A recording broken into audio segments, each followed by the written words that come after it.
तो hello friend, good morning. कैसे आप लोग? होप आप सब बढ़िया होंगे और आपकी तैयारी बहुत अच्छी चल रही होगी। तो आज से शुरू करते हैं हम अपनी classes continue. And last time जहाँ पे क्लास छोड़ी थी वो थी भोटिया जनजाति, और भोटिया जनजाति का एक पार्ट आपको ऑलरेडी पढ़ा दिया गया था। अगर आपने लास्ट क्लास देखी होगी भोटिया जनजाति की तो वहाँ तक के नोट्स आपने बनाए होंगे। वहाँ से कंटिन्यूसली आगे अब पढ़ने की कोशिश करते हैं। तो भोटिया जनजाति का पार्ट 2 है आज, क्योंकि एक पार्ट हम ऑलरेडी पढ़ चुके हैं। और अगर आज आप पहली बार चैनल पे आए हैं तो एक बार पुराना पार्ट या फर्स्ट पार्ट आप देख के आएंगे, तब आगे की कंटिन्यूसली आप देख सकते हैं। तो आधे तक तो मैं पढ़ा चुका था। आज की जो पहली हेडिंग हमारी होगी वो होगी भोटिया जनजाति के देवी देवता। आधी हेडिंग में आपको ऑलरेडी पढ़ा चुका था और आज है भोटिया जनजाति के देवी देवता। तो इनके देवी देवताओं से क्या क्वेश्चंस हमारे पास बनेंगे उसको पढ़ने की हम कोशिश करते हैं। पहला फैक्ट तो ये होगा कि भोटिया जनजाति को बहुत सारे भागों में बांटा गया है। चमोली में अलग है, उत्तरकाशी में अलग है, पिथौरागढ़ में अलग है, जो कि मैंने लास्ट क्लास में आपसे डिस्कस करी होगी। आज हम वही पढ़ रहे हैं। जो उत्तरकाशी में भोटिया जनजाति रहती है उसको कहा जाता है जाड़। और ये जो जाड़ जनजाति होती है ये स्वयं को तिब्बती टाइप से मानते हुए, और ये कौन से धर्म को अपनाती है? तिब्बतियों के बौद्ध धर्म को अपनाती है। ये मुद्दा था। अगर क्वेश्चन आएगा निम्न में से कौन सी जनजाति बौद्ध धर्म को अपनाती है, तो आप बोलोगे भोटिया। और बेसिकली सारी भोटिया जनजाति बौद्ध धर्म को अपनाती नहीं है। भोटियों का भी एक पार्ट है जिसको बोलते हैं जाड़, वो बौद्ध धर्म को अपनाती है। इसीलिए जो जाड़ जनजाति होती है यहाँ का जो धार्मिक व्यक्ति होता है या जो यहाँ का पुजारी या पंडित होता है उसको ये लोग क्या कहते हैं? लामा। ये क्वेश्चन एग्जाम में आएगा और बनेगा बार बार कि जाड़ जनजाति में पुजारी को या पंडित को क्या कहा जाता है या ब्राह्मण को क्या कहा जाता है। ऐसा कुछ भी क्वेश्चन आएगा तो ब्राह्मण को कहते हैं लामा, क्योंकि तिब्बत में भी कहते हैं। इसके अलावा इस जाड़ जनजाति से एक और क्वेश्चन आएगा। ये जाड़ जनजाति दो देवताओं की पूजा करती है। एक देवता का नाम है फेला और एक देवता का नाम है धूर्मा। तो क्वेश्चन आएगा फेला और धूर्मा नामक देवी देवताओं की पूजा कौन सी जनजाति करती है? तो फेला और धूर्मा नामक देवताओं की पूजा जाड़ जनजाति करती है। ऐसी उत्तराखंड की कौन सी जनजाति है जिसमें तिब्बती देवी देवताओं की पूजा होती है? तो वो जाड़ जनजाति है। और किताबों में ये लिखा रहता है कि जो ये देवी देवता है ये तिब्बती देवी देवता है। तिब्बत में भी इन्हीं देवी देवताओं की पूजा की जाती है। तिब्बती देवी देवता ये है। क्या है तिब्बती देवी देवताओं के नाम? फैला और धूर्मा। हम लोग तो फैला और धूर्मा जैसा ऐसा कुछ चीज़ की पूजा नहीं करते हैं। तो फैला और धूर्मा की पूजा कौन कर रहे हैं? जाड़ जनजाति वाले कर रहे हैं। और किसके देवी देवता है? तिब्बती देवी देवता है। और यहाँ से एक और फैक्ट भी आएगा कि फैला और धूर्मा की पूजा कब की जाती है। स्पेशल ओकेजन पे तो नहीं बोल सकते हैं, मगर परेशानी आने पे ध्यान रखना। इसकी पूजा जाड़ जनजाति वाले कब करते हैं? तो ध्यान रखना, विपत्ति के आने पर जब वो लोग परेशान हो जाते हैं, उनके सामने कोई समस्या खड़ी हो जाती है, तो जाड़ जनजाति विपत्ति के आने पर तिब्बती देवता फैला और धूर्मा की पूजा करते हैं। तो यहाँ से दुनिया भर के क्वेश्चन आ सकते हैं। फैला और धूर्मा किसके देवी देवता है? जाड़ के। कहाँ के हैं ये? मूल रूप से देवी देवता तिब्बत के हैं। और इनकी पूजा कब की जाती है? विपत्ति के आने पर, जब परेशानियाँ सामने खड़ी हो जाती है तब वो इनकी पूजा करते हैं, फैला और धूर्मा की। ठीक है। जैसे हमारे यहाँ भी स्पेशल ओकेजन पे पूजा कर ली जाती है। जैसे दिवाली के दिन हम स्पेशल लक्ष्मी माता की पूजा करते हैं, घर वर को सजाते हैं। महाशिवरात्रि को शिवजी की पूजा करते हैं, जन्माष्टमी को कृष्ण जी की पूजा करते हैं। तो वो लोग विपत्ति आने पे फैला व धूर्मा को याद करते हैं, जो मूल रूप से तिब्बती देवी देवता है। इनके अलावा और भी इनके देवी देवता है और इनके बारे में हम देखेंगे। जैसे अगला पॉइंट है सिधवा विधवा। तो सिधवा विधवा क्या है? सिधवा विधवा भी भोटिया जनजाति के देवी देवता है। सिधवा विधवा को भी भोटिया जनजाति के देवता के रूप में पूजा जाता है। और इनको पूछा जाता है पशु चारकों के रूप में। पशु चारकों के रूप में किन देवी देवताओं की पूजा होती है? तो वो सिधवा और विधवा है। ऐसा क्वेश्चन बने ना बने, मगर आपको पता है कि उत्तराखंड के हर एक एग्जाम में, मेरे दोस्तों, हर एक एग्जाम में जनजाति पूछी जाती है। क्या पता आपके पेपर में ऐसा क्वेश्चन आ जाएगा कि सिधवा विधवा नामक देवी देवताओं की पूजा कौन सी जनजाति करती है? भोटिया, बोक्सा, राजी, थारू, ऐसे ऑप्शन आएंगे। वहाँ पे आपका सही आंसर होगा भोटिया। बड़ा इंपॉर्टेंट क्वेश्चन है, बड़ा इंपॉर्टेंट टॉपिक है, इसीलिए आपको पढ़ाया जा रहा है। प्लीज़ इसको चेक करें। अगला, इसके साथ साथ आपने एक और देवता का नाम याद रखना है और वो है साई देवता। भाई ऐसा क्वेश्चन भी आ जाएगा कि साई देवता की पूजा कौन सी जनजाति करती है? तो भोटिया जनजाति को पढ़ते समय मुझे किताबों में साई देवता वाला लॉजिक भी देखने के लिए मिलता है। और साई देवता की पूजा करते हैं खोए गए पशुओं की रक्षा हेतु।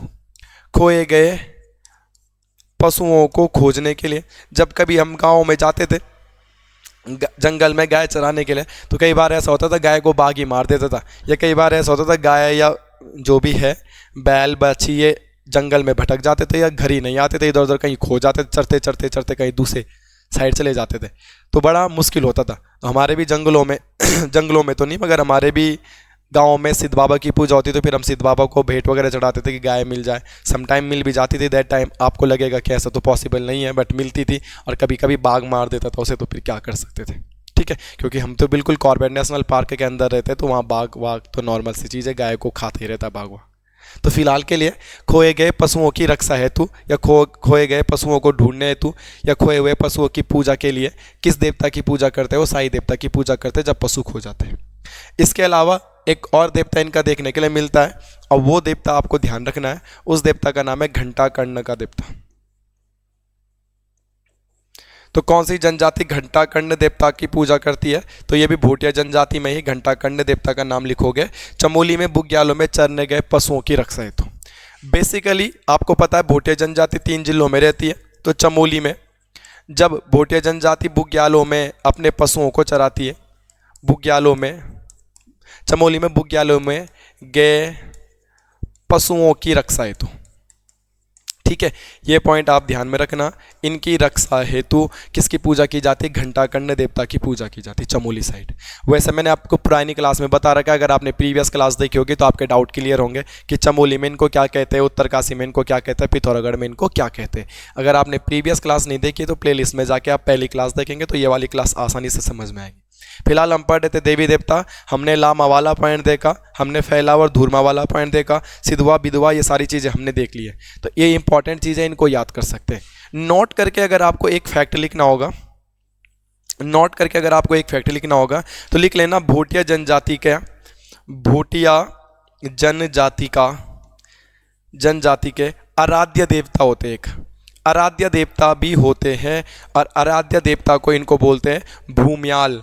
तो भाई ऐसा क्वेश्चन भी क्या पता ग्रुप सी का कुछ भरोसा नहीं आयोग का, ऐसा क्वेश्चन आ जाएगा भोटिया जनजाति के आराध्य देवता को क्या कहते हैं? आराध्य देवता बोल सकते हैं, प्रत्येक गांव में उनका होता है जिसको बोलते हैं भूम्याल देवता। जैसे कि मैं अपने गांव की बात करेंगे तो हमारे गांव में सिद्ध बाबा की पूजा करते हैं, किसी के गांव के कुल देवता होते हैं वो नरसिंह देवता की पूजा करते हैं, किसी यहाँ किसी चीज़ की पूजा करते हैं, तो पूरा गाँव वाले उसकी पूजा करते हैं। मिल बांट के साल में उसके भंडारा भी होता है ना, ऐसा तुम्हारे गाँव में भी होता होगा। तो भोटिया जनजाति के आराध्य देवता कौन है? तो भूम्याल देवता है। कुछ बेसिक से क्वेश्चन हमने आज पढ़े और वो क्वेश्चन आपने याद भी कर लिए होंगे दोस्तों, अगर नहीं करे तो गलत बात है। जाट जनजाति बौद्ध धर्म को मानती, पुजारी पंडित ब्राह्मण धार्मिक व्यक्ति को क्या कहते हैं? लामा कहते हैं। फैला व धूर्मा की पूजा जाट जनजाति करती, जो बेसिक रूप से तिब्बती भाषा के देवी देवता है। विपत्ति आने पर इसकी पूजा की जाती है। पशु चारकों के रूप में सिधवा विधवा की पूजा की जाती है। खोए गए पशुओं की रक्षा हेतु या उसकी डिमांड हेतु कि मिल जाएं, साई देवता की पूजा करते हैं। चमोली में बुग्यालों में जब जाते ये लोग तो उनकी रक्षा हेतु घंटा कर्ण की पूजा करते हैं। और एक इनका क्या होता है? एक इनका होता है भूम्याल देवता, जो इनके आराध्य देवता है, जिसकी पूजा ये गाँव-गाँव में करते हैं। तो ये था भोटिया जनजाति के देवी देवताओं वाला लॉजिक, जो आपको बात पता होनी चाहिए थी। इसके अलावा अगली हेडिंग इनका लिख लेना, अगला हेडिंग लिखना त्योहार। एक आधा क्वेश्चन भोटिया जनजाति के त्योहार से भी बनेगा, और त्योहार शुद्ध वर्तनी में लिखने के लिए भी आता है। मैंने बार बार बताया है, एग्जीक्यूटिव ऑफिसर के पेपर में त्योहार शुद्ध वर्तनी में लिखने के लिए आ रखा था उत्तराखंड में। इनका कोई भी खास त्योहार नहीं है, ये 2 त्योहार मनाते हैं। ये भोटिया जनजाति का जाड़, बेसिकली जाड़ उत्तरकाशी में रहती है, और इनकी 2 त्योहार देखने के लिए मिलते हैं, और वो त्योहार का नाम है लोहसर और सूरगेन। तो यही क्वेश्चन आ सकता है भाई यहाँ से, और कोई क्वेश्चन नहीं आएगा, आपको ज़्यादा दिक्कत नहीं होगी। लोहसर और सूरगेन क्या है? त्योहार है, देवी देवता है, पूजा प्रतिष्ठा है, इस प्रकार का कोई पॉइंट बनेगा। तो लोहसर और सूरगेन त्योहार है, भोटिया जनजाति के हैं। और भोटिया जनजाति के अंदर भी किसके त्योहार है? तो भोटिया जनजाति के अंदर ही जाट जनजाति के त्योहार है, लोहसर और सूरगेन। ये बात आप याद रखना, ठीक है। ये नए साल होते हैं उनके, लोहसर और सूरगेन, तो इनके रूप में वो मनाते हैं, इसको आप याद कर सकते हैं। अगर आपको लिखना होगा तो बसंत के आगमन पे मनाते हैं, और वर्ष का पहला दिन के रूप में इसको मनाते हैं, वो इतना याद रख सकते हैं। बाकी इनके त्योहार में कुछ नहीं है। इनका एक टाइप 100 का जनजाति भी होता है जो पिथौरागढ़ में होता है, और इन लोगों का एक स्पेसिफाइड त्यौहार होता है जिसको बोला जाता है किरजी महोत्सव। ये मैंने आपको महोत्सव वाले टॉपिक में, संस्कृति वाले टॉपिक में भी पढ़ाया होगा, इसलिए ज़्यादा डिटेल में नहीं जाऊंगा। इसी को कंडाली महोत्सव भी कहते हैं, इसलिए मैं ज़्यादा डिटेल में नहीं जाने वाला हूँ, क्योंकि ये मैं आपको ऑलरेडी पढ़ा चुका हूँ, तो वेस्ट ऑफ टाइम क्यों करना है। किरजी महोत्सव या कंडाली महोत्सव 100 का जनजाति मनाती है, और 100 का भी किसका टाइप है, भोटियाओं का ही टाइप है, और हम भोटियाओं के त्यौहार पढ़ रहे थे। 100 का कहाँ रहते हैं, पिथौरागढ़ में। किरजी महोत्सव कहाँ मनाया जा रहा है, पिथौरागढ़ में। पिथौरागढ़ को भी जूम इन करा तो चौदास घाटी में मनाया जाता है। पिथौरागढ़ साइड एक घाटी है जिसका नाम है चौदास घाटी पिथौरागढ़। एग्जैक्ट अगर क्वेश्चन पूछा जाएगा तो आप ये देख सकते हैं, ठीक है। और भोटिया जनजातियों का एक त्यौहार ये भी लोहसर और सूरगैन। और लोहसर और सूरगैन कर कौन मना रहे, जाट जनजाति मना रही। तो ये इनके कुछ त्यौहार देखने के लिए मिलते हैं। ज़्यादा क्वेश्चन तो त्यौहारों से थे नहीं, 2-3 पॉइंट त्यौहारों से आए थे, वो दोनों तीनों पॉइंट मैंने आपको बता दिए। लोहसर सूरगैन भी इनके त्यौहार है जो कि जाट जनजाति मनाती है, और किरची महोत्सव इनका त्यौहार है जो 100 का जनजाति मनाती है। इस वाले पॉइंट को आप याद कर सकते हैं, बड़ा अच्छा क्वेश्चन है, ठीक है। अब हम अगली हेडिंग लिखेंगे, भोटिया जनजाति की सामाजिक व्यवस्था। भोटिया जनजाति की सामाजिक व्यवस्था से क्या पॉइंट आपके पास बनेंगे। भोटिया जनजाति की सामाजिक व्यवस्था, इनका समाज कैसा चलता है।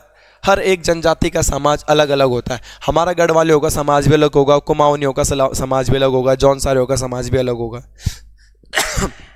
यूपी साइड चले जाएंगे, देसियों का समाज अलग होता है, बिहारी लोगों का समाज अलग होगा। तो हर जगह की संस्कृति, जैसे जैसे क्षेत्र बढ़ता रहता है, सबका समाज, सबकी संस्कृति, सबका कल्चर, सबका पहनावा, सबका बोलबालना डिफरेंट डिफरेंट होता है। तो इनके समाज में भी कुछ स्पेसिफाइड चीज़ें होंगी जो हमारे एग्जाम में पूछी जा सकती है। तो हम बेसिकली उन चीज़ों पे, उन टॉपिक्स पे, उन पॉइंट पे बात करेंगे कि जो हमारे एग्जाम में पूछी जा सकती है। तो मेरे दोस्तों पहला पॉइंट तो ये है, संपत्ति का विभाजन।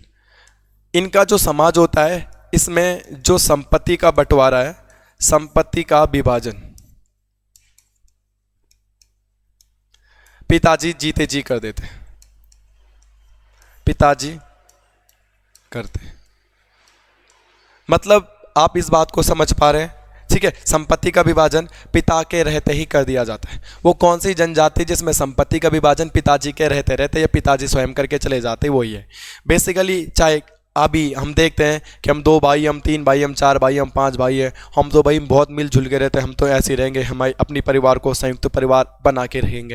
ये बातें भी बोलने लायक रहती है कि उन 2 भाइयों में प्रेम है। जब शादी होती है, शादी के बाद बच्चे होते हैं, अलग अलग परिवार बनते हैं, अलग अलग ब्रांचेस बनते हैं, तो संबंध अच्छा बनाने के लिए अलग अलग होना पड़ता है, और सबके अलग अलग ब्रांचेस बन जाते हैं। अदरवाइज तो धरती पे एक ही परिवार रहता, सब ऐसे तो बने होंगे। पर ये लोग क्या करते हैं, ये लोग पहले ही परिवार को अलग अलग कर, जैसे अब इनके बच्चे होंगे, बच्चों की शादी कराएंगे पापा जी, और दोनों बच्चों को अलग अलग सौंप देंगे कि तेरा ये, दोनों अलग अलग हो जाओ, इकट्ठा नहीं रखते। संयुक्त परिवार की व्यवस्था यहाँ पे नहीं है। बेसिकली ये संपत्ति का बंटवारा क्या कर देते, पिताजी कर देते, या पिताजी के रहते रहते कर दिया जाता है।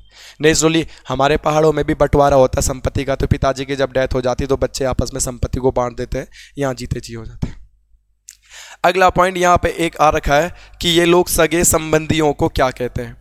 अगर ऐसा क्वेश्चन आएगा कि भोटिया जनजाति में सगे संबंधियों को क्या कहा जाता है, तो सगे संबंधियों को एक शब्द यूज किया जाता है, वो है स्वारा। भोटिया जनजाति में सगे संबंधियों के लिए एक शब्द यूज किया जाता है, वो शब्द है स्वारा। ये भी आप पॉइंट याद कर सकते हैं। बाकी इनका जो समाज है, इनका समाज भी पितृसत्तात्मक है। पितृसत्तात्मक किसे बोलेंगे, सत्ता में किसकी पावर ज़्यादा है, पिताजी की पावर ज़्यादा है। आपके परिवार में अगर आपकी माता जी की चलती है ज़्यादा तो मातृसत्तात्मक, आपके पिताजी की चलती है तो पितृसत्तात्मक, है ना। तो हमने देखा था थारू एक ऐसी जनजाति थी जहाँ पे महिलाओं के पास ज़्यादा पावर थी, तो थारुओं का समाज मातृसत्तात्मक देखने के लिए मिल रहा था, जबकि भोटिया जनजाति का जो समाज हमको देखने के लिए मिल रहा है वो पितृसत्तात्मक हमको देखने के लिए मिलता है, ठीक है। ये पॉइंट भी आप याद रख सकते हैं, पितृसत्तात्मक इनका समाज देखने के लिए मिलता है। अगला, सामाजिक व्यवस्था में इनके यहाँ कुछ गीत होते हैं, उन गीतों के नाम अगर हम लिखेंगे, तिमली, बाजी और तुबेरा। इनके समाज में कुछ प्रोग्राम वगैरह होते होंगे, तो गीत के नाम है तिमली, गीत का नाम है बाजियो, और एक गीत का नाम है तुबेरा। तिमली, बाजी और तुबेरा क्या है, तिमली, बाजी और तुबेरा भोटिया जनजाति के गीत है। गाने गुने गाते होंगे, टाइप्स ऑफ गाने होते हैं। जैसे हमारे यहाँ गाने होते हैं, हम यूट्यूब में सुबह सुबह सर्च मारते हैं वर्कआउट करते समय, जिम वाले गाने या वर्कआउट सॉन्ग ऐसा मारते हैं। कभी कभी मन करता है सैड सॉन्ग सुनने का, तो आदमी सर्च मारता है sad song, love song, types of songs होते हैं। तो इनके भी टाइप्स ऑफ सॉन्ग है, और इनके गीतों को तीन नाम दे रखे, तिमली गीत, बाजू गीत और तुबेरा गीत। तिमली गीत किन्हें बोला जाता है इसको समझेंगे। तिमली गीत बोला जाता है सामाजिक गीत को, ठीक है। इसके आगे लिख लेना, तिमली गीत क्या है, इनका एक प्रकार के सामाजिक गीत है। तो क्वेश्चन आएगा, भोटिया जनजाति के सामाजिक गीतों को क्या कहा जाता है? तिमली। भोटिया जनजाति में तिमली क्या है? उनके देवी देवता है, या उनके त्योहार है, या उनका वाद्य यंत्र, या उनका पहनावा है, उनके गीत है। ऐसे क्वेश्चन बनेंगे, और ये क्वेश्चन सबसे मुश्किल होता है एग्जाम की दृष्टि से। मैंने हमेशा से बोला है, एक तो तबीयत खराब होने के बाद बड़ी मुश्किल से कम बैक किया, बहुत दिनों से क्लासेस भी नहीं दे पा रहा था, और अभी भी हालत है नहीं ज़्यादा खड़ी होने की, ठीक है। पर मैं आपको ये बात बता रहा हूँ कि जो चीज़ मैं बोर्ड पर लिख रहा हूँ, मैं लगभग समझाने की कोशिश कर रहा हूँ। आप उनको लिख के एज इट इज़ याद कर दो। आपको एज इट इज़ पेपरों में क्वेश्चन मिलते हुए दिखेंगे, भरोसा रखेंगे और पढ़ेंगे। जब कोर्स कंप्लीट हो जाएगा तो आप खुद ही देखोगे कि आपके पेपर में नंबर आने लग जाएंगे कि हाँ यार वाकई में सही हो रहा है। तो सामाजिक गीत है इनका तिमली एक प्रकार का। बाजू, बा से वीर, तो ये एक प्रकार का उनका पास वीर गीत है। वीर गीत बोले तो कभी कभी मतलब वैसे वाले मोटिवेशनल सॉन्ग सुनने का मन करता है ना, कभी कभी आदमी पढ़ता रहता है। तो आजकल तुम एसआई की तैयारी कर रहे होंगे, स्केलर की तैयारी कर रहे होंगे, फिजिकल के, तो गाना सुनता आदमी, कर हर मैदान फतेह, तो वीर मतलब जोश आता है ना, तो ऐसे गाते गीत है उनके बाजू। और तुबेरा इनका एक गीत है, तुबेरा, रा आ रहा यहाँ से, तो तुबेरा है इनका एक रसिक गीत। और रस बोलते थे प्रेम को, मतलब रसिक गीत, रस बोले तो प्रेम, तो मतलब ये लव सॉन्ग टाइप के इनके होंगे, है ना। तो लव सॉन्ग भी आप सुनते हैं। तो तिमली एक सामाजिक गीत है, बाजू एक वीर गीत है, और तुबेरा इनका एक रसिक प्रदान गीत है। इसको आप क्या बोल सकते हैं? लव सॉन्ग बोल सकते हैं। इसके अलावा यहाँ पे इनके समाज में नोट करके लिखना है। और ये एक बार महिला कांस्टेबल का पेपर हुआ था, उसके पेपर में भी ये क्वेश्चन पूछा गया था कि भोटिया जनजाति मनोरंजन हेतु,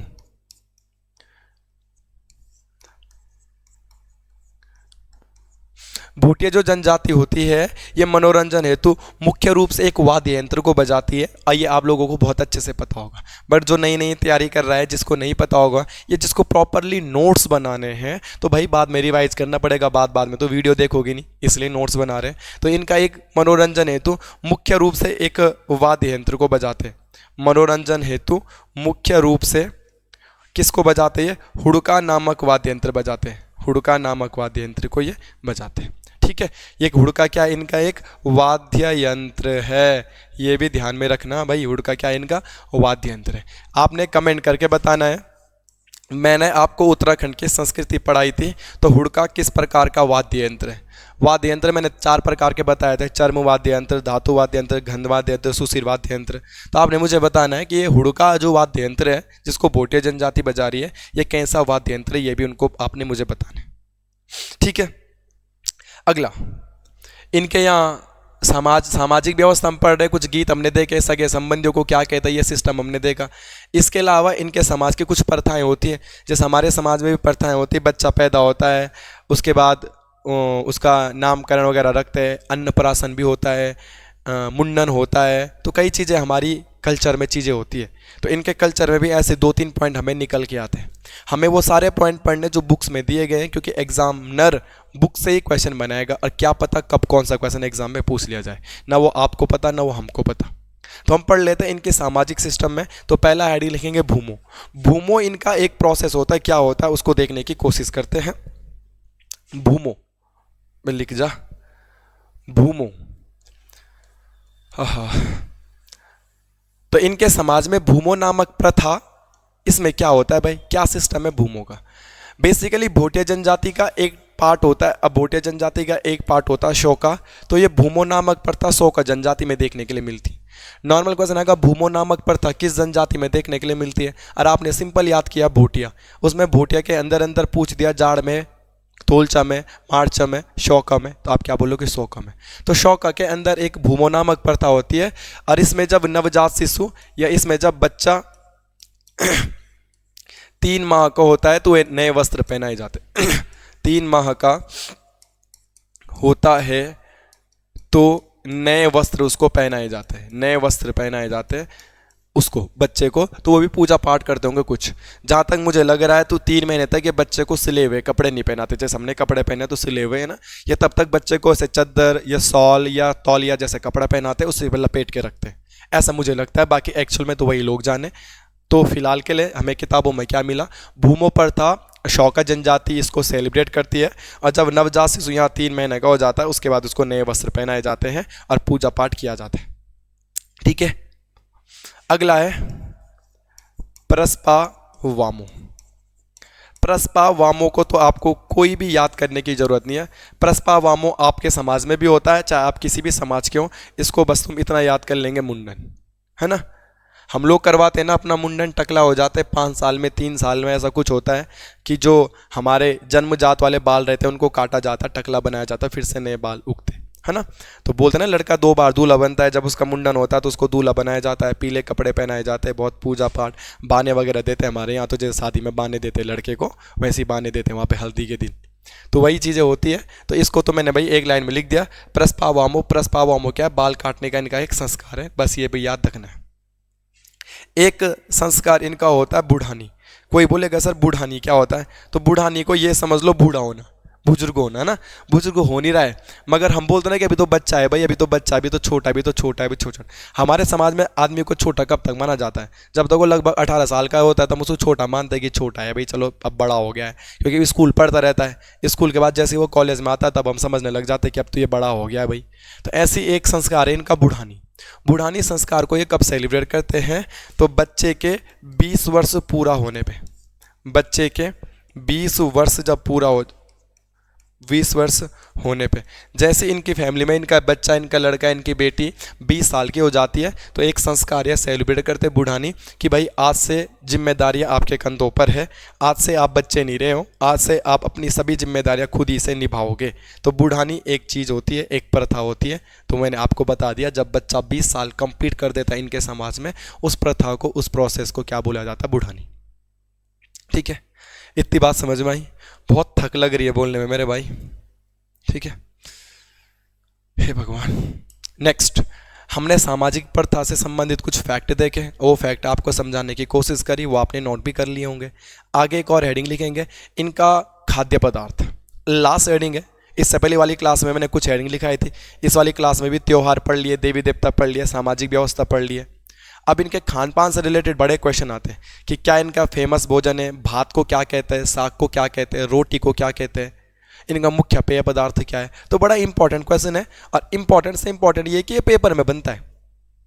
भोटिया जनजाति और थारू जनजाति ऐसी जो सबसे ज़्यादा पेपरों में आने के लिए दिखेगा आपको, ये ध्यान रखें, ठीक है। तो आगे लिखेंगे इनका भोज्य पदार्थ या खान पान या पेय पदार्थ, जो भी आपको लिखना है। तो अगली हेडिंग लिख लेंगे खान पान, इसमें दोनों चीज़ आएंगे, खाना भी और पीना भी, ठीक है। तो खान पान अगली हेडिंग आपकी होगी भोटिया जनजाति के बारे में। सबसे पहले ये बनाते ज्या, ठीक है। भोटिया जनजाति में एक पेय पदार्थ होता है ज्या। ज्या क्या है, एक पेय पदार्थ है।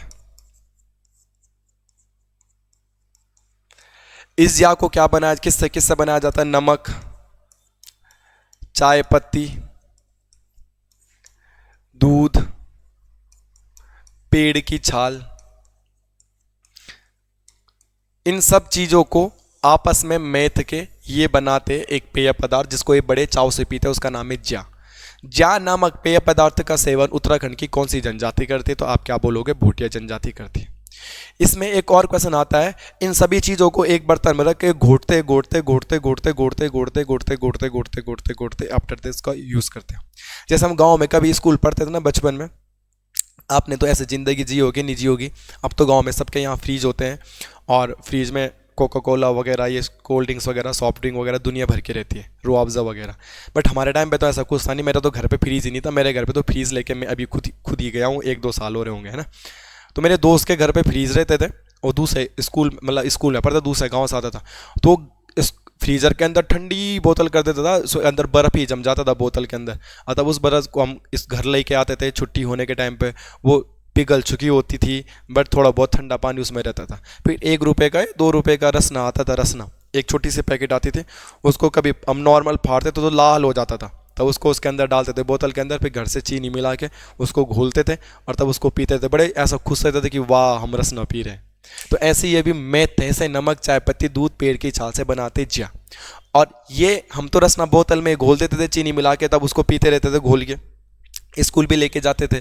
बट ये जो बनाते ना, ये इसको बनाते कि लकड़ी के बर्तन में, लकड़ी का पात्र होता है, लकड़ी का एक खोखला सा पात्र होता है जैसे बांस का हो गया, और उसमें इसको दूसरी लकड़ी से अंदर घोलते हैं। एक लकड़ी का गोला बना दिया, जैसे हुक्का पीते लोग लकड़ी के बांस में, उसमें करते हैं गोद। अब उसका भी क्या पॉइंट आएगा, खान पान में हमने पढ़ा ज्या, ज्या में हमने पढ़ा ये एक पेय पदार्थ है और ये लकड़ी के बर्तन में बनाया जाता है। ये जो ज्या पेय पदार्थ है यहाँ पे नोट करके लिख लेंगे, ये किस में बनाया जाता है, लकड़ी के बर्तन में बनाया जाता है, लकड़ी के बर्तन में बनाया जाता है। अब लकड़ी के बर्तन में बनाया जाता है तो इस लकड़ी के बर्तन का नाम क्या है, तो इसका नाम होता है डोम। ये इंपॉर्टेंट क्वेश्चन है भाई। ज्या क्या है, एक पेय पदार्थ है। इस ज्या पेय पदार्थ नमक चाय पत्ती दूध पेड़ की छाल को आपस में घोल के मेद करके बनाया जाता है। इसको नॉर्मल बर्तन में नहीं मेदते, इसको किस में बैठते मेदते हैं, लकड़ी के बर्तन में। और लकड़ी के बर्तन का नाम क्या होता है, उस लकड़ी के बर्तन को क्या बोलते हैं, डोम, जिसमें इसको बनाया जाता है, इस ज्या को। ओके। दूसरी बात, बर्तन हिंदी में शुद्ध वर्तनी में लिखने के लिए आता है। आप में से कई बच्चे बर्तन को ऐसा लिखते होंगे, या कई बच्चे तो ऐसा भी सोच रहे होंगे कि सर ने बर्तन गलत लिख दिया, मगर नहीं दोस्तों, ये बिल्कुल सही है ग्रामर की दृष्टि से, ऐसा बर्तन नहीं होता है। ठीक है, तो आप साथ साथ में हिंदी भी सीखते रहें, हर चीज़ को कनेक्ट करें, चाहे हिंदी जी के गणित मैथ्स इंग्लिश कुछ भी हो। अल्टीमेटली गोल तो एक ही है कि नौकरी करनी है। तो जो नौकरी करने में चीज़ें सहायक है, उन चीज़ों को सबको आपस में जोड़ दो, हम फायदे में रहेंगे। जितना ऐसी चीज़ों को देखेंगे हम, और अच्छा हमारे लिए होगा। इसके अलावा और देखते हैं क्या देखते हैं भाई, साग को क्या बोलते हैं ये लोग, साग बोले तो सब्जी, भात को क्या बोलते हैं लोग, भात बोले तो चावल, जो भी आप बोलो ना, ठीक है। साग होता है, भाग होता है, भात होता है। इसके अलावा रोटी होती है, रोटी को भी ये क्या बोलते हैं, ये भी समझ में आना चाहिए हमें। 3 चीज़, ठीक है। तो भात को ये एक चीज़ का यूज़ करते हैं, साग को लिखते हैं पहले, साग को बोलते हैं ये छामा, भात को ये बोलते हैं छाकू। रोटी इनके यहाँ 2 प्रकार की होती है, एक तो डोसे की टाइप की रोटी होती है, डबल रोटी बड़ी रोटी होती है, और एक होती है छोटी रोटी, ठीक है। तो एक इनके यहाँ होती है पुली, पुली को होती है इनके यहाँ बड़ी रोटी, जो डोसे टाइप की रोटी होती है, बड़ी एक रोटी बनाते हैं, तो बड़ी मोटी चौड़ी रोटी इसको बोलते हैं पुली, और एक रोटी यहाँ होती है जिसको बोलते हैं कूतो। तो ये भी इनका खान पान है भाई। क्वेश्चन आएगा भोटिया जनजाति में सागों को क्या कहा जाता है, भोटिया जनजाति में भात को क्या कहा जाता है, और भोटिया जनजाति में रोटी को क्या कहा जाता है। तो ये इनका खान पान था, और इन खान पानों से भी कई बार क्वेश्चन आ जाता है, तो इन बातों को आपको समझना चाहिए, इन बातों को आपको पढ़ना भी चाहिए, क्या होता है कैसा होता है। इसके अलावा इनका एक फेवरेट होता है जिसको ये बहुत पसंद करते हैं, फेवरेट। तो इनका फेवरेट भोज्य जो है उसमें एक आता है पत्यूड़ा। तो इनके फेवरेट भोजन में एक चीज़ आता है पत्यूड़ा। पत्यूड़ा भी आप याद कर सकते हैं, किताबों में ये पॉइंट लिखा है तो मैं बता रहा हूँ। पत्यूड़ा हमारे यहाँ बनाते हैं, हम गढ़वाल में भी बनाते हैं, ये लोग शायद पत्यूड़ा उसी को बोलते होंगे। पत्ते से बनता है, ये बनता है अरबी के पत्ते से, ये पापड़ के पत्ते से, बहुत टेस्टी होता है, कभी आपने खाया भी होगा। बताना किसके यहाँ बनता है ये पत्यूड़ा, बहुत टेस्टी इसको बनाते हैं। बेसन वगैरह का लेप लगा के तवे में बनाते, फिर काट काट के छोटे छोटे पीस चाय के साथ हम खाते। पापड़ के पत्ते होते थे हार्ट शेप के, बड़े बड़े अरबी के पत्ते, उनसे ये बनता है। तो ये इनका फेवरेट भोज्य है, पत्यूड़ा को बड़े चाव से ये लोग खाते हैं, ठीक है। बाकी इसके अलावा ये लोग सिल्दू भी पीते हैं, सिल्दू, सिल्दू इनका पेय पदार्थ है, सिल्दू भी। और सिल्दू किसका घोल है, ये आटे या सत्तू का घोल होता है, सिल्दू सत्तू का घोल होता है सिल्दू, ये भी आप ध्यान रखना। इसके अलावा एक चकती होता है इनके यहाँ, चकती। और इनके अलावा एक और चीज़ होता है यहाँ छंग। तो चकती और छंग ये किसको बोलते हैं, चकती और छंग ये बोलते हैं शराब को, है ना। शराब तो होनी चाहिए भाई, हर समाज में शराब होती है। आपके समाज है, हमारे समाज में भी शराब बहुत ज़्यादा बड़े लेवल पे, यहाँ तक कि कोई सांस्कृतिक कार्यक्रम आजकल बिना शराब के नहीं हो रहा है। उत्तराखंड में तो शराब इतने बड़े लेवल पे फैल गई, तो क्या ही बताना है, कि मतलब बिना शराब के कोई काम करने को तैयार नहीं है, ठीक है। तो ये बातें हमने पढ़ी, ज्या से हमने शुरू किया था, एक पेय पदार्थ है जिनको इन चीज़ों को घोल के बनाया जाता है, मेथ के बनाया जाता है। किस में बनाया जाता है, डोम में बनाया जाता है। डोम क्या होता है, एक लकड़ी का बर्तन होता है। इसके अलावा साग भात रोटी खाते। साग को ये क्या बोलते हैं? छामा बोलते हैं। भात को ये क्या बोलते हैं? छाकू बोलते हैं। और रोटी दो प्रकार की होती है, एक नॉर्मल रोटी, सामान्य रोटी, और एक होती है बड़ी रोटी। मैंने यहाँ दोनों बोर्ड पे लिखे, ये बड़ी रोटी होती है और ये होती है सामान्य रोटी, कुतो। इसके अलावा इनका एक फेवरेट भोज्य होता है जिसे पत्यूड़ा कहते हैं, पापड़ के पत्तों से ये बनता है। सिल्दू इनका एक पेय पदार्थ है, आटे या सत्तू का घोल भी ये पीते हैं।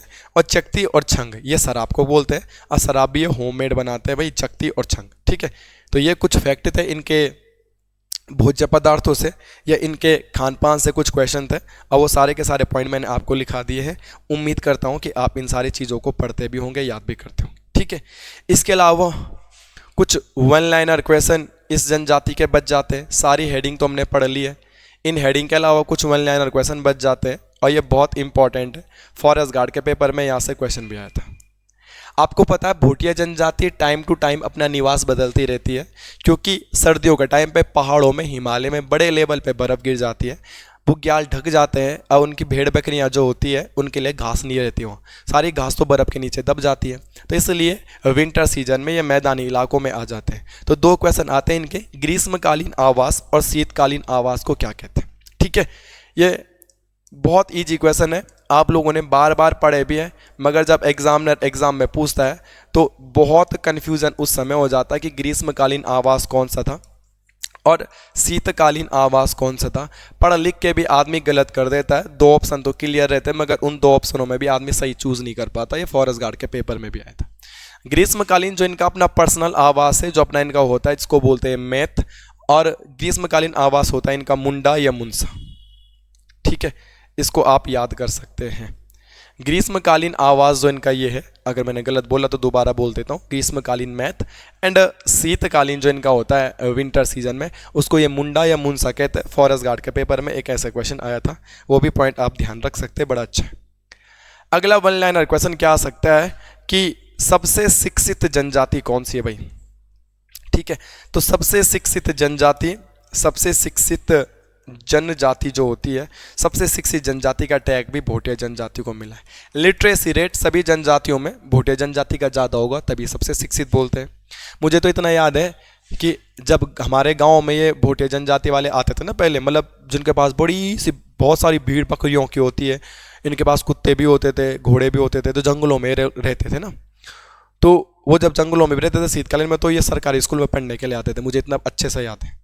ठीक है, तो ध्यान रख सकते हैं। तो सबसे शिक्षित जनजाति का टैग भी किसको मिला है? भोटिया जनजाति को। अगला वन लाइनर क्वेश्चन है, इनके समाज में एक संस्कार होता है, जिस संस्कार का नाम है गौण संस्कार। इस संस्कार को मुझे ऊपर लिखा देना चाहिए था, जहाँ पर मैंने तुम्हें भूमो, प्रस्पा, वामो, बुढ़ानी ये लिखा है, वहीं पे तुम इसको ऐड कर लेना। इनके यहाँ एक और संस्कार होता है गौण संस्कार। गौण संस्कार क्यों करते पूजा? मृतक की आत्मा की शांति के लिए, मृतक की आत्मा की शांति हेतु, मृतक की आत्मा की शांति हेतु भी ये एक संस्कार करते हैं, और उस संस्कार का नाम क्या है मेरे दोस्तों? गौण संस्कार है। गौण संस्कार किस जनजाति में देखने के लिए मिलता है? तो ये किस जनजाति में देखने के लिए मिलता है मेरे दोस्तों? भोटिया जनजाति में देखने के लिए मिलता है। इसके अलावा वन लाइनर क्वेश्चन है, तुमने पढ़ा होगा इनका जनजाति जाड़ उत्तरकाशी में रहते हैं। जनजाति, ये जाड़ जनजाति स्पेशल प्रकार की जूते पहनती है, और इस जूते को क्या बोला जाता है? पेंतुराण। भाई ऐसा क्वेश्चन आएगा, पेंतुराण क्या है? तो पेंतुराण जूते है, किसके जूते है भाई? जाड़ जनजाति के। और जाड़ जनजाति किसका हिस्सा है भाई? भोटिया जनजाति का। बाकी तुमने सुबह ये थोड़ी देर पहले भी पढ़ा था कि जाड़ जनजाति तिब्बतियों के रूल रेगुलेशन को फॉलो कर देती है, यहाँ तक कि उनके देवी देवताओं को भी फॉलो करती है, उनके धर्म को भी फॉलो करती है, बौद्ध धर्म को। तो इनकी एक भाषा भी है, और उस भाषा में सबसे ज़्यादा तिब्बती वर्ड देखने के लिए मिलते हैं। ऐसा क्वेश्चन आएगा, उत्तराखंड की कौन सी जनजाति तिब्बती भाषा से मिली जुली भाषा बोलते हैं? या उत्तराखंड की किस भाषा में, या उत्तराखंड की किस जनजाति की भाषा में तिब्बती शब्द देखने के लिए मिलते हैं? या ऐसा क्वेश्चन आएगा कि मुख्य रूप से तिब्बत के साथ व्यापार कौन करती थी? तो इन सब का आंसर भोटिया जनजाति होता है। इन्हीं का लॉजिक, इन्हीं का रूल, इन्हीं का रेगुलेशन, इन्हीं का सिस्टम था, तिब्बत से मिला जुला। तो इनकी एक स्पेसिफाई भाषा है, और वो मैं लिख देता हूँ, जाड़ जनजाति की भाषा का नाम क्या है? ऐसा क्वेश्चन आएगा तो जाड़ जनजाति एक स्पेसिफाई भाषा बोलती है, उस भाषा का नाम है रोम्बा। और रोम्बा ऐसी भाषा है जो तिब्बत से मिलती जुलती है। तिब्बत से मिलती जुलती भाषा कौन सी जनजाति बोलती है? तो तिब्बत से मिलती जुलती भाषा उसका नाम है रोम्बा। इस रोम्बा जनजाति, इस रोम्बा भाषा को कौन बोलता है? जाड़। और जाड़ किसका हिस्सा है? भूटिया का। बीच में एक गाना भी आता ना, ताकी ताकी ताकी रोम्बा, तो ये रोम्बा भाषा कौन बोलती है भाई?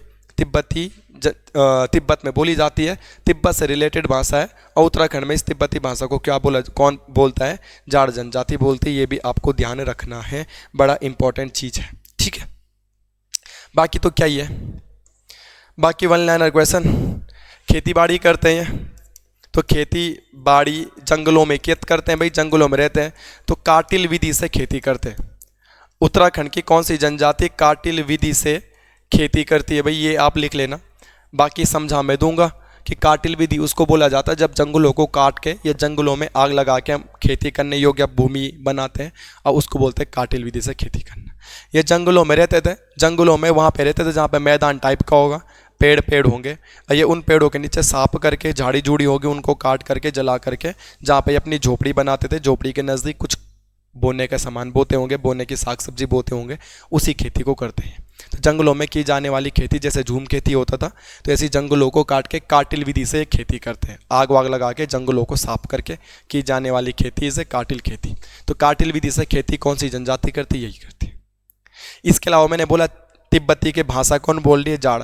तिब्बती के साथ व्यापार कर रही भोटिया। तिब्बती भाषा के शब्द दिख रहे भोटिया। तिब्बतियों के देवी देवता कौन मान रहे? भोटिया। तिब्बतियों के धर्म को कौन मान रहा? भोटिया, ठीक है। तो तिब्बती के साथ एक व्यापार करते थे। और एक टर्म आता है यहाँ पे गमैया पद्धति। लास्ट क्वेश्चन है ये, फिर आपका भोटिया जनजाति खत्म। और मैं गारंटी बता रहा हूँ कि अगर आपने सारे पॉइंट पढ़ लिए, सारे पॉइंट पढ़ लिए और एग्जाम क्वेश्चन पूछेगा भोटिया से, तो वही क्वेश्चन आएगा जो बोर्ड पे लिखा होगा, इससे बाहर से क्वेश्चन नहीं आएगा। बहुत रेयर चांस है मेरे भाइयों, मैं 100% तो नहीं बोल सकता यार, क्या पता, कई बार ऐसा होता है कि जो हम पढ़ते हो पेपर में नहीं आता, कुछ और ही आ जाता है। मगर मैं फिर भी बता रहा हूँ कि बहुत सारे डिटेल में बहुत सारे पॉइंट आपको लिखाए हैं। बहुत कम चांस है कि हमने टॉपिक पढ़ा होगा और हमारे पढ़ाई में से नहीं आया होगा, बहुत कम चांस है। जो टॉपिक हम पढ़ा देंगे अगर उससे बनेगा तो लिखाया वही बनेगा। गमैया पद्धति क्या है या कौन सी जनजाति में देखी जाती थी? व्यापार की पद्धति है। गमैया जनजाति व्यापार की एक पद्धति है जिससे ये व्यापार करते थे। और किसके साथ व्यापार करते थे? तिब्बत के साथ, ठीक है। तो तिब्बत के साथ एक पद्धति से, एक प्रोसेस से व्यापार करते थे, उसको बोला जाता है गमैया पद्धति। तो गमैया पद्धति क्या है? तो एक व्यापार का प्रोसेस है, ट्रेड का प्रोसेस है। किस जनजाति का? भोटिया जनजाति का। और किससे? तिब्बत के साथ, ठीक है। तो आज हमने बहुत जीके लिख दिया, बहुत डाटा लिख दिया, बहुत सारे क्वेश्चन आपको याद करने के लिए हो गए। इससे पहले भी मैंने एक क्लास तिब्बती भोटिया जनजाति की पढ़ाई थी, अगर आपने वो याद नहीं करी तो आज की क्लास कोई वैल्यूबल आपके लिए नहीं है, क्योंकि अगर आपने पुराना याद नहीं किया तो नए का क्या करोगे। तो प्लीज़ इसलिए पुरानी क्लासेस का भी रिवाइज करिएगा, जितनी चीज़ आपको लिखाई आप रिवाइज कर लो और नौकरी करो। नौकरी लगने के बाद कोड द्वार जरूर आना मिलने के लिए, ठीक है। तो मिलते हैं नेक्स्ट क्लास में। भोटिया जनजाति खत्म, एक नई जनजाति के साथ आपको कल मिलेंगे। तब तक चीज़ों को रिवाइज करेंगे। धन्यवाद।